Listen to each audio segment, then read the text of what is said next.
Lanjut kita akan menceritakan sebuah kisah pengantar tidur yang kedua. Kali ini berjudul Jalan Setapak yang Berbisik. Di pinggiran sebuah lembah yang selalu diselimuti kabut tipis terdapat sebuah desa yang tak lagi ada di peta manapun. Terdapat sebuah desa yang tak ada di peta manapun. Namanya Desa Bambu. Bukan karena rumah-rumahnya terbuat dari bambu, melainkan karena seluruh desa itu dikelilingi oleh hutan bambu raksasa yang batangnya setinggi gedung dan warnanya hijau zamrud yang dalam. Di desa inilah tinggal seorang pria tua yang dikenal sebutan Kakek Jati. Kakek Jati bukan seorang sembarangan. Ia adalah sang penjaga gerbang mimpi. Pada malam ini tugas Kakek Jati mulai saat matahari terbenam sepenuhnya,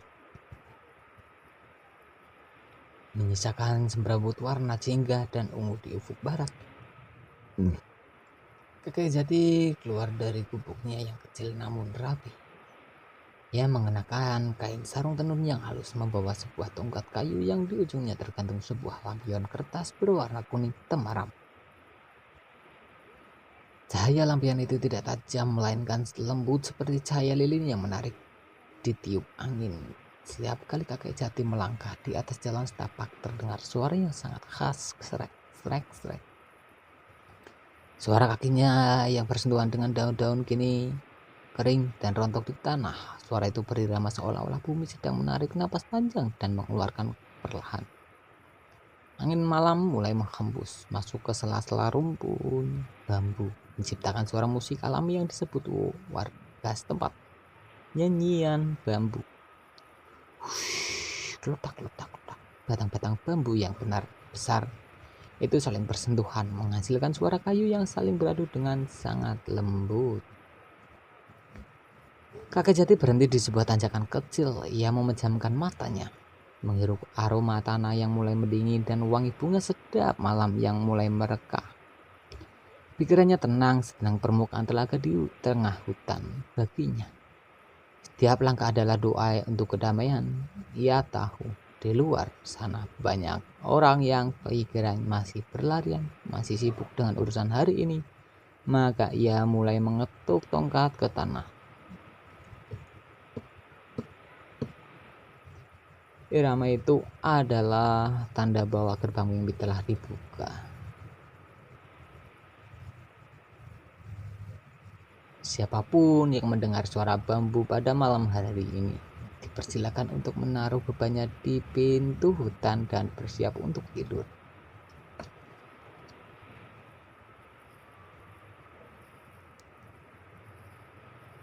Langkah Kakek Jati membawanya ke sebuah taman rahasia di jantung hutan bambu.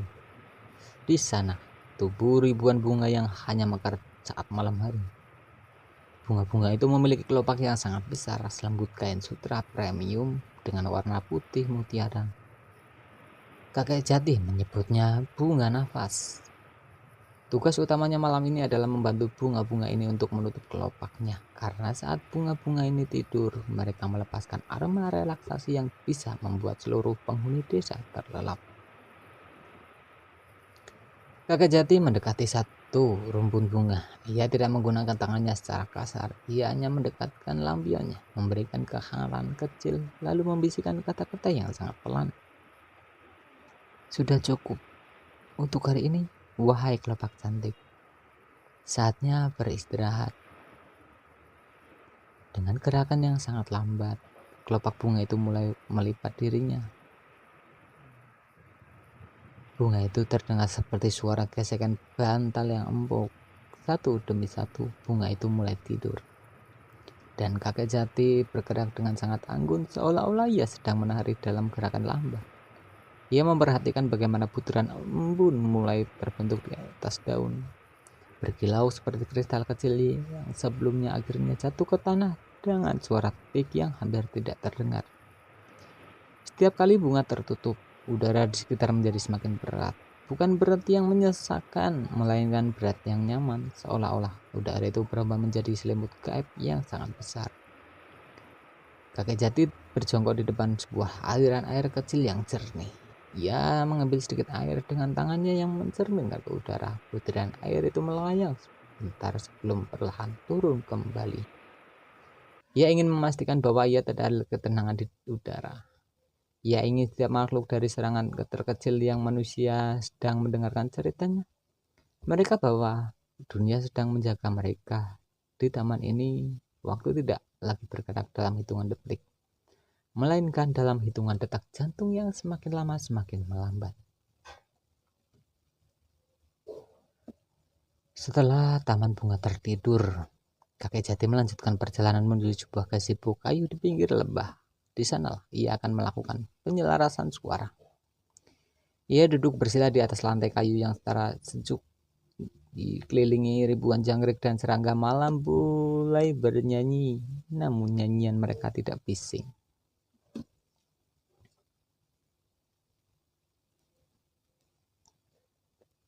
Kakek Jati menggunakan tangannya untuk mengatur ritme suara itu. Seperti seorang kondektur orkestra yang memimpin simfoni keheningan, krik krik krik, suara jangkrik itu stabil dan berulang. Kakek Jati menarik napas dalam-dalam, menahan sebentar lalu mengeluarkan melalui mulut dengan suara ha yang panjang. Saat ia mengajak alam semesta untuk ikut bernapas bersamanya, ia memperhatikan daun-daun bambu di atasnya yang bergerak mengikuti aliran arah angin. Daun-daun itu terlihat seperti ribuan jari kecil yang sedang membelai udara. Dengarkanlah, bisi kakek Jati, dengarlah suara hutan yang sedang berbicara kepadamu. Di kejauhan terdengar suara burung hantu yang lirih, hu hu hu. Suara itu bukan tanda ketakutan, melainkan ucapan selamat malam bagi bumi. Kakek Jati menutup matanya. Dalam kegelapan di balik kelopak matanya, ia membayangkan warna hijau yang sangat damai. Ia membayangkan dirinya menjadi salah satu pohon bambu di sana. Kokoh namun fleksibel, tertanam kuat di bumi. Namun, kepalanya ringan menyentuh langit. Ritme suara malam itu mulai kerja seperti ayunan. Kiri kanan, kiri kanan. Pikirannya menjadi kosong. Ia tak lagi memikirkan hari esok, karena baginya hari esok hanyalah sebuah janji. Sementara malam ini adalah kenyataan yang harus dinikmati. Gazebo kayu itu sedikit berderit saat tertiup angin. Suara kayu tua yang memberikan rasa aman, seperti berada dalam pelukan rumah kakek nenek di masa kecil. Semuanya terasa akrab, sangat hangat, sangat tenang dan nyaman.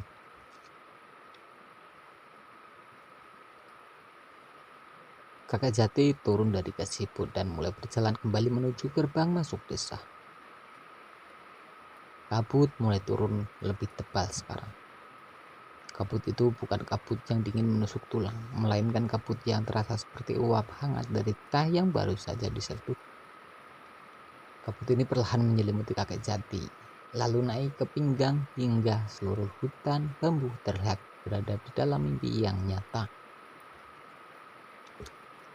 Setiap kakek Jati melewati pohon bambu, ia menepuk batangnya dengan lembut, pluk pluk pluk. Suara itu terdengar sangat padat dan menenangkan. Ia seolah-olah sedang memeriksa apakah setiap pohon sedang siap untuk bermimpi. Di dalam kabut ini, cahaya lampion yang menciptakan lingkaran cahaya yang lembut. Kakek Jati melihat bayangan dirinya sendiri di kabut, bergerak perlahan, sangat santai, tanpa beban sedikit pun. Ia sampai di sebuah kolam kecil yang permukaan tertutup oleh daun teratai yang lebar. Di tengah kolam ada sebuah batu besar yang di permukaan dilapisi lumut hijau yang sangat tebal dan empuk. Kakek Jati duduk di sana. Ia menyentuh lumut itu dengan jari-jarinya, terasa dingin, basah, namun sangat lembut, seperti karpet yang terbuat dari alam. Ia mulai membayangkan betapa nikmatnya jika seseorang bisa tidur di atas lumut itu, dengan peralasan suara air yang menetes pelan dari tebing kecil di atas kolam. Tik ting tong. Cahaya lampion kakek Jati mulai meredup, bukan karena kehabisan minyak, tapi karena ia memang sengaja mengecilnya. Ia ingin dunia benar gelap, agar bintang-bintang di langit bisa terlihat lebih jelas. Namun di balik kabut itu, Bintang-bintang itu nampak seperti bintik-bintik cahaya yang berkedar halus. Namun, kakek Jati merasakan kelopak matanya sendiri mulai terasa berat. Ia mulai tahu tugasnya hampir selesai. Keheningan sudah mencapai puncaknya. Tidak ada lagi suara yang tajam, tidak ada lagi pikiran yang keras. Semuanya yang sudah menjadi cair, mengalir pelan menuju samudera tidur yang luas. Gubuk itu sangat hening, hanya terdengar jatuh kayu yang sangat pelan. Dindik tok tok. Selamat tidur, selamat malam. Halo, assalamualaikum warahmatullahi wabarakatuh. Balik lagi bersama saya Rohim Production. Pada segmen malam hari ini saya akan menceritakan sebuah kisah pengantar tidur buat teman-teman semua yang insomnia atau teman-teman semua yang susah tidur.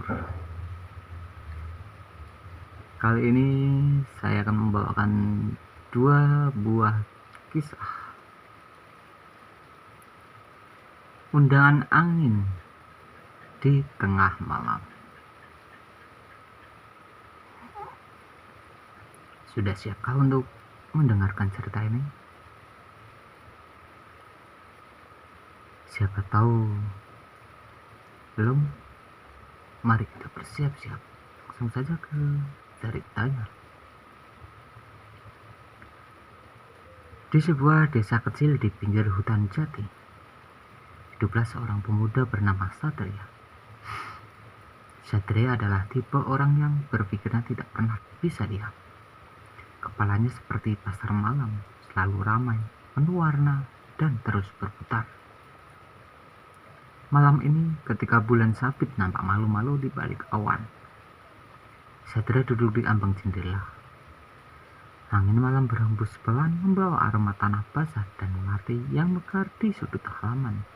Namun, ketenangan itu belum menyentuh hatinya. Tiba-tiba dari kejauhan terdengar suara yang sangat asing, namun menenangkan. Klining-klining suara lonceng kecil yang beradu dengan irama langkah kaki kuda yang mantap namun halus. Satria memejamkan pendengarannya. Bukan hanya satu kuda, tapi seperti ada sepasang. Suara itu semakin dekat, menyusuri jalan setapak yang ditumbuhi rumput gajah. Dan di sanalah ia muncul. Sebuah kereta kencana berwarna emas tua dengan ukiran kayu jati yang sangat halus, seolah-olah kayu itu bernapas.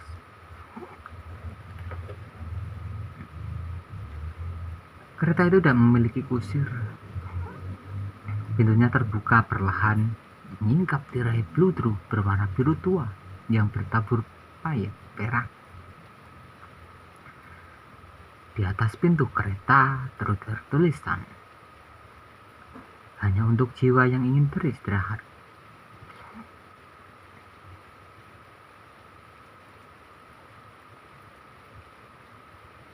Satria merasa ditarik oleh rasa ingin tahu apa yang besar. Ia melangkah keluar rumah, menginjak rumput yang terasa dingin dan lembab di kakinya. Saat ia mendekat, kedua kuda putih besar yang menarik kereta itu menunduk sopan. Napas mereka hangat, mengepul tipis di udara malam.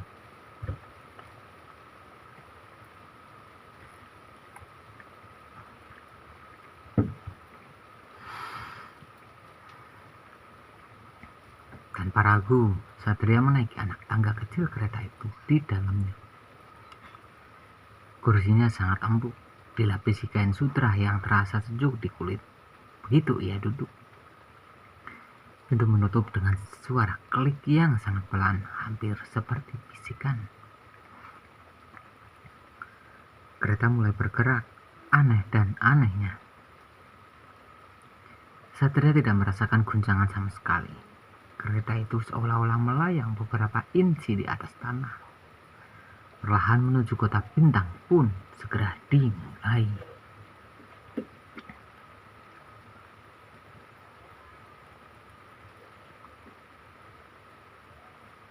Kereta kencana itu kini menembus awan membawa Satria keluar dari batas desa. Di kanan kiri, pemandangan mulai berubah. Jika biasanya sawah di malam hari gelap gulita, kali ini Satria melihat pemandangan yang luar biasa. Ribuan kunang-kunang berkumpul di atas batang padi, menciptakan lautan cahaya hijau keemasan yang berkedip serempak. Satria menempelkan wajahnya kepada jendela yang bening. Ia bisa melihat tanaman padi melambai tertiup angin, seolah-olah mereka sedang menari mengikuti irama roda kereta dan menyambut sang satria. Tik-tak, tik-tak, tik-tak. Suara roda kereta yang berputar di atas jalan setapak kayu mulai menciptakan hipnotis alam. Satria mulai merasakan beban di bahunya sedikit melonggar. Ia memperhatikan bagaimana cahaya dari sawah itu terpantul di langit kereta, menciptakan pola-pola air yang menenangkan di dalam kereta ini. Tidak ada suara bising, tidak ada suara tuntutan untuk melakukan apapun. Hanya ada Satria dan perjalanan ini di malam hari. Kereta kemudian melewati sebuah jembatan bambu tua yang melintasi sungai kecil. Air sungai itu jernih sekali, memantulkan cahaya bulan hingga tampak seperti perak cair. Satria mulai mendengar suara gemericik air yang mengalir tenang, menabrak batu-batu kecil bulat dan licin. Bau udara di luar berubah menjadi bau air segar dan lumut basah, sangat menyejukkan. Ia pun mencoba menyandarkan kepalanya di bantal geludru. Bantal itu seolah-olah tahu persis di mana bagian lehernya yang tegang dan membersihkan tekanan yang pas untuk melarikan otot-ototnya. Satria menghela napas panjang, mengeluarkan semua kegelisahan yang ia bawa dari siang tadi. Kereta terus melaju, meninggalkan sawah cahaya, sampai tiba menuju wilayah yang lebih tinggi, di mana awan-awan mulai turun menyapa permukaan bumi.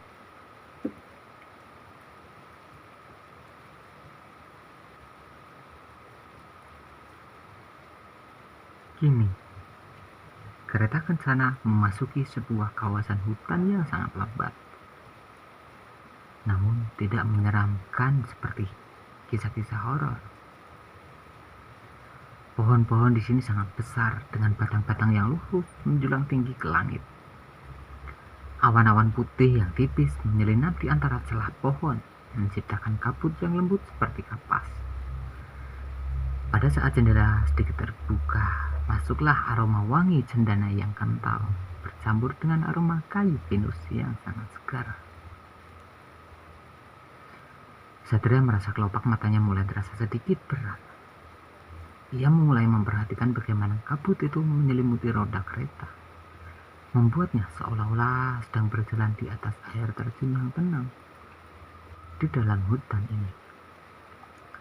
Suara lonceng udah terdengar lebih merdu, menggema pelan di antara pepohonan. Sesekali ia melihat burung-burung malam dengan bulu yang bersinar hinggap di dahan hanya untuk melihat kereta kencana itu lewat. Di mana kota bintang itu? Bisik Satria pada dirinya sendiri. Seolah menjawab pertanyaan, kereta itu mulai menanjak. Jalanan yang tadinya kini berubah menjadi tangga-tangga awan yang kokoh. Setiap kali kaki kuda menginjak awan tersebut, keluar suara denting yang sangat lembut, seperti suara kecapi yang dipetik pelan dari kejauhan. Satria tidak lagi merasa perlu mencari tahu. Ia merasa aman. Ia merasa dijaga oleh keajaiban malam ini. Ia pun menarik selimut tebal yang tersedia di samping kursinya. Selimut itu terasa hangat, namun sangat ringan. Seberat pelukan seorang ibu, Satria menggulung dirinya di dalam selimut itu, hanya menyiksakan matanya yang masih sedikit terbuka untuk menatap keluar. Hutan kabut kini mulai menghilang, berganti dengan langit yang semakin gelap pekat, namun dipenuhi titik-titik cahaya yang mulai membesar. Itulah bintang.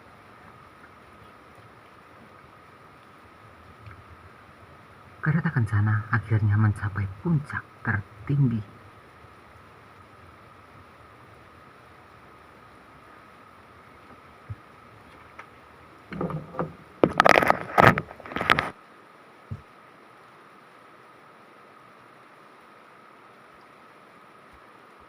Kereta kencana akhirnya mencapai puncak tertinggi dunia.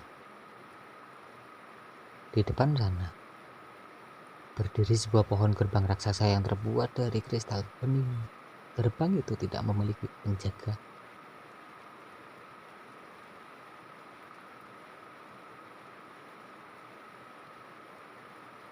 Berdiri sebuah gerbang raksasa yang terbuat dari kristal bening.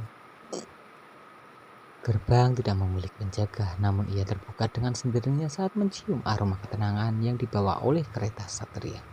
Di balik gerbang itu, jalanan tidak lagi terbuat dari tanah atau awan, melainkan dari debu-debu bintang yang berpudar warna-warni, ungu, biru tua, dan emas. Di sini tidak lagi ada suara angin yang hanyalah musik langit, sebuah harmoni yang tidak terdengar oleh telinga biasa, melainkan dirasakan oleh jantung. Satria merasa getaran lembut di dadanya, sebuah perasaan damai yang belum pernah ia rasakan sebelumnya. Pikiran yang tadinya penuh sesak kini hanya berisi satu kata, pulang. Ia merasa kelelahan melakukan perjalanan jauh dan akhirnya sampai di tempat di mana ia benar-benar diterima. Kereta itu melambat, sangat-sangat lambat. Kuda-kuda putih itu tidak lagi berlari. Mereka berjalan dengan langkah yang anggun, seolah-olah mereka tidak ingin membangunkan semesta yang sedang bermimpi di luar jendela. Planet-planet kecil terlihat seperti lampion yang digantung di langit, memberikan cahaya temaram yang hangat. Satria melihat sebuah kastil kecil yang melayang di jauh, terbuat dari cahaya murni. Itulah kota bintang.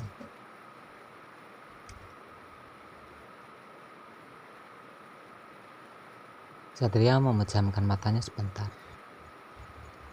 hanya ingin menikmati musik itu.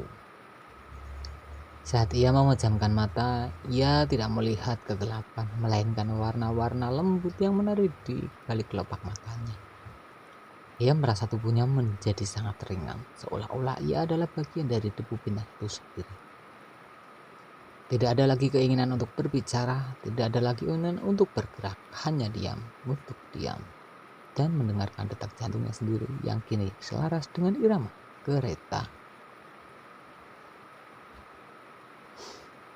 Akhirnya, kereta berhenti dengan sempurna di depan sebuah rumah kecil yang sangat nyaman di pusat kota bintang. Rumah itu dikelilingi oleh taman bunga yang bunganya bersinar seperti berlian. Pintu kereta terbuka untuk terakhir kalinya. Namun, Satria tidak ingin turun. Ia merasa sudah berada di tempat yang tepat. Tiba-tiba, seorang wanita tua dengan wajah yang sangat teduh muncul di ambang pintu rumah tersebut.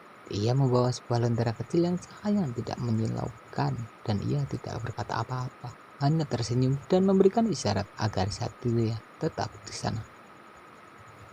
Di dalam kereta yang hangat, wanita itu meniupkan sedikit debu perak di telapak tangannya ke arah kereta. Debu itu masuk melalui jendela, hinggap di kening Satria dengan sentuhan yang sedingin embun pagi. Tidurlah, bisik alam semesta melalui suara dedaunan di luar. Satria merasa setiap sel dan tubuhnya mulai tertidur satu persatu, ujung jarinya, kakinya, bahunya, hingga akhirnya pikiran yang paling dalam pun ikut terlelap. Kota bintang menyelimuti seluruh tempat itu dengan keheningan yang suci. Cahaya bintang-bintang di luar meredup secara perlahan, menyisakan kegelapan yang tenang dan penuh perlindungan.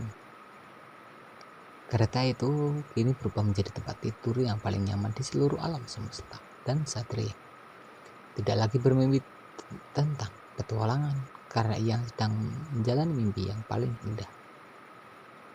Sebuah kedamaian tanpa batas. Napasnya kini dalam dan teratur. Di luar sana masih berputar, namun bagi Satria, waktu telah berhenti di kota bintang yang abadi. Selamat tidur, jiwa yang tenang. Selamat beristirahat.